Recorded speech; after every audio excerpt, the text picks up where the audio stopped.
bisa dinantikan dari partai final ini. Simak beberapa di antaranya. Manchester City akan menjalani final keduanya sekaligus mencari penebusan. Pada 2021 mereka gagal juara karena kalah dari Chelsea. Inter Milan, yang finish ketiga di Liga Italia musim ini, akan menjalani final ke-6-nya. Mereka pernah 3 kali juara, yang terakhir pada 2010. 1963-1964, Inter Milan versus Real Madrid. Inter Milan keluar sebagai juara setelah memenangkan pertandingan dengan skor 3-1. 1964-1965, Inter Milan versus Benfica. Inter Milan kalah dalam pertandingan final dengan skor 1-0. 1966-1967, Inter Milan versus Celtic.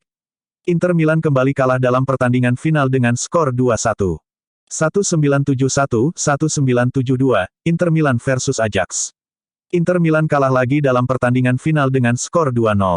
2009-2010, Inter Milan versus Bayern Munich.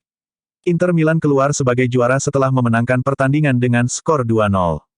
Manchester City akan mengejar gelar ketiganya musim ini, treble.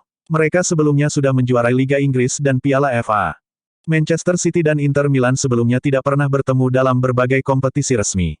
Mereka hanya pernah bertemu dalam 2 pertandingan persahabatan. Itu pun terjadi 10 tahun yang lalu dengan hasil saling mengalahkan, sama-sama dengan skor 3-0. Ini akan menjadi final pertama di Istanbul sejak momen dramatis 18 tahun lalu. Final Liga Champions terakhir yang digelar di Istanbul masih dikenang oleh penggemar sepak bola sebagai salah satu comeback terbaik dalam sejarah. Liverpool, asuhan Rafael Benitez, sempat tertinggal 3 gol dari AC Milan, yang diasuh Carlo Ancelotti. Mereka kemudian mampu mengejar dan menyamakan kedudukan menjadi 3-3 dan akhirnya menang adu penalti 3-2. Pelatih City Pep Guardiola akan berusaha mengakhiri penantian 12 tahunnya untuk meraih mahkota Liga Champions ketiganya. Sebelumnya, ia pernah menggenggam trofi bergengsi itu 2 kali saat menangani Barcelona. Dia akan menjadi manajer keempat yang mengangkat trofi dalam 3 kesempatan atau lebih setelah Ancelotti, mantan manajer Liverpool Bob Paisley, dan mantan pelatih Madrid Zinedine Zidane. Ini laga emosional bagi Edin Dzeko, mantan pemain Manchester City yang kini membela Inter Milan.